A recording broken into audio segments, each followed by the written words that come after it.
forced to manufacture ways to keep him on the island. I'd like to be an explorer, like the great Magellan. Oh, you're too late. There's really nothing left to explore.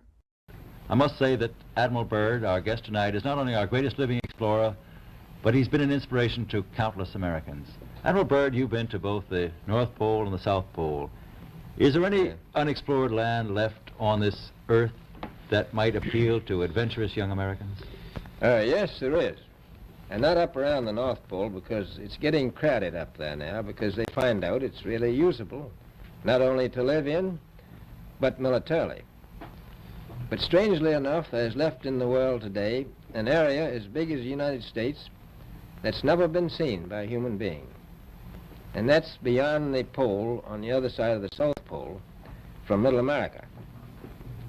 And I think it's quite astonishing that there should be an area as big as that unexplored. That's a tremendous So challenge. there's a lot of adventure left down at the bottom of the world. Admiral, do you hope to see One of the most mysterious places on Earth. It's as unique as it is secretive. And unlike most destinations, you can't just hop off a commercial flight. Unless you're an elite scientist or an emperor penguin, exploring the Antarctic is forbidden. Even if you could, good luck overcoming frostbite-inducing temperatures of -130 degrees Fahrenheit or -90 degrees Celsius. But why is it restricted? And where do these rules come from? Grab your mittens and let's find out. Before the mid-1900s, we knew almost nothing about Antarctica. Then, an American Navy explorer by the name of Admiral Richard Byrd Jr. changed everything. In 57 and 58, a bunch of countries came together and were like, you know what, we love what this new research is showing and we need to protect Antarctica. So, the Antarctica Treaty was created. What does that mean exactly? Well, it means that smarty-pants scientists in lab coats can venture into the icy abyss for research purposes. For the rest of us, there are exceptions, of course. We can, for example, head to the Antarctic waters on a cruise ship. Can we set foot on the land as well? Technically, yes. There are a few landing spots along the peninsula, but compared to the entire continent's mass, it isn't even a sliver. The treaty also stated that no single nation could own Antarctica. It's divided up into partial ownership for these 7 countries. Here, check it out. So we know we're not allowed to wander around the frostbitten land of Antarctica, but why exactly is that? First and foremost, it's for the protection of the environment. It makes sense, too. The world's southern tip is a place overflowing with biodiversity. There's endemic species, underground mountains. Yeah, you heard that right. Blood-red waterfalls, and even gold-spewing volcanoes. But as much as we do want to keep our beloved environment thriving, we've also been banned for our own safety. Temperatures can drop to a whopping -130 degrees Fahrenheit. That's -90 Celsius.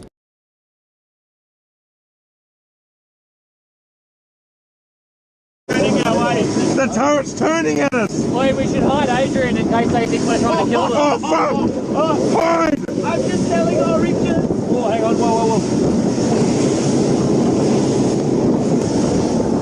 Shut up. I think so. What? I think they are on the radio. I think so. Stop, Josh. They take it seriously. What did they say? He's turning, stop, he's turning. He is actually turning. What you said about the ship yesterday? No, he is turning. Fucking hell, what have we done now? Maybe he thinks we're It's turning, Josh, just sit still. He's slowed down, has he? Yeah, he's really slowed down. Oh, it's weird. 50 metres down. His fucking sound is fucking destroying everything that we've got going on. Why the fuck is it turning right at us? It's coming to us. He's coming to us. He's got the shits because... On by board bow. This is Warship, Hobart, Channel 16, over. 16. Yeah, we got you, mate. Bad boys.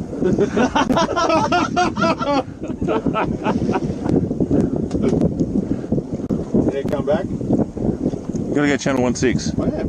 He's. That's 16. Bad boys. This is Warship, Hobart, Channel 16, Are you recording this? Yeah. Yeah, we've got your Warship. Bad boys over.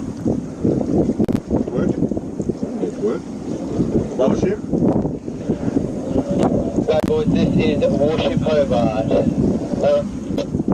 He sounds friendly. Yeah, it's bad boys. We got you, mate. What's the want? This is fucking my fucking head. I don't like it. No, it's good. It's all good. We're going to board you. Oh my god, I'm getting the best photos in the world. Yeah, well, maybe stop. They probably got the shits for that. Stop filming us, you cunt. Warship. Good, Leslie. It's international water. I hope they're not fucking going to check our fucking flares and shit. No. Warship Hobart, you are in a maritime exclusion area. Please report your intentions. Oh, who the fuck's that? We're heading to the shelf to go. No, just say we're out fishing. Heading out fishing. No, we're just heading out fishing. You are operating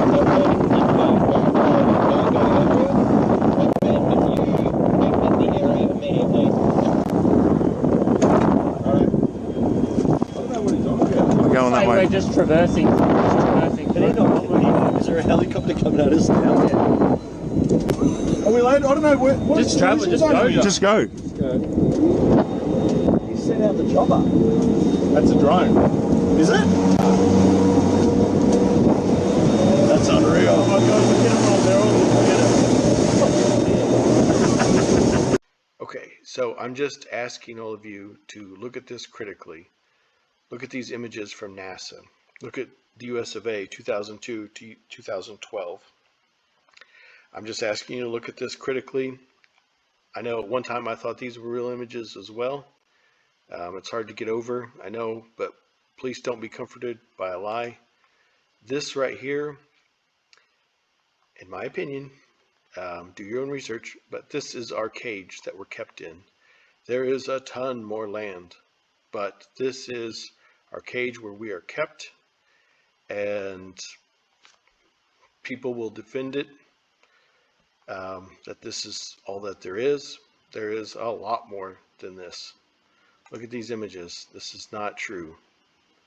Okay, I've got a whole video on this 1972 image, how the rest of the land does not fit back here behind. You can't have Australia and New York in darkness at the same time when this photo was supposedly taken on halfway to the moon. Okay, this is not real images. I'm just asking you to look at this with an open mind. This is the cage that we're kept in. Let me ask you, why do you think that Truman has never come close to discovering the true nature of his world until now? We accept the reality of the world with which we're presented. It's as simple as that.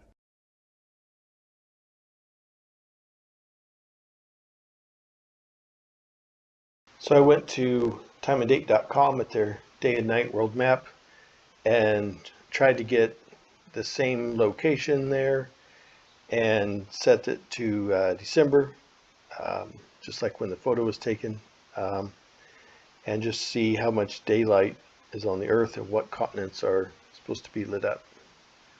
So here I actually spent a lot of time playing with this. I brought in the world famous, pun intended, blue marble, and I matched up all the lines, and this is how much daylight. So this is how much of the world should be lit up. They've obviously, now they're claiming this is a real photograph, but this continent is way too big. It just doesn't make sense, and I've tried it multiple ways. I just can't get it to work. Planetary.org is getting in on the action, and they're doing worse yet. This is a video, and I've just paused it here, and look at the shape of the world here. What is going on? I mean, this is beyond ridiculous. The problem is that people base their decisions on emotion. Nobody thinks about things logically. Everybody always says it's better to be stung by the truth than comforted by a lie, but so very few people actually mean that. And just as a side note, they're talking about this light cell being powered by photons. I do have a video coming up where I talk about what photons really are, and I'm sorry to take so long with it. I want it to be right. I want it to be to where people could understand and do their own investigating. But I mean, what is this here? Is this supposed to be the West Coast? So I think that was supposed to be this little spot right here, if you look at it. It's just insane. That's crazy. I mean, these continents keep getting bigger and bigger all the time.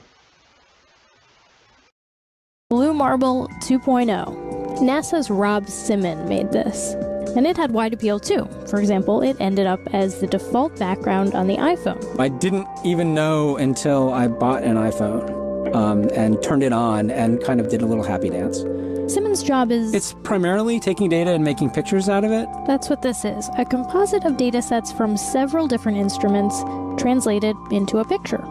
To us, the really cool thing was the data set. Up until that point, there was no realistic color map of the globe anywhere. So the land layer here comes from the Moderate Resolution Imaging Spectroradiometer aboard Terra. And the tricky part here was the weather. So we actually had to take clouds out. They stashed the clouds for later, went onto the ocean. That came from an instrument that measures phytoplankton in the sea.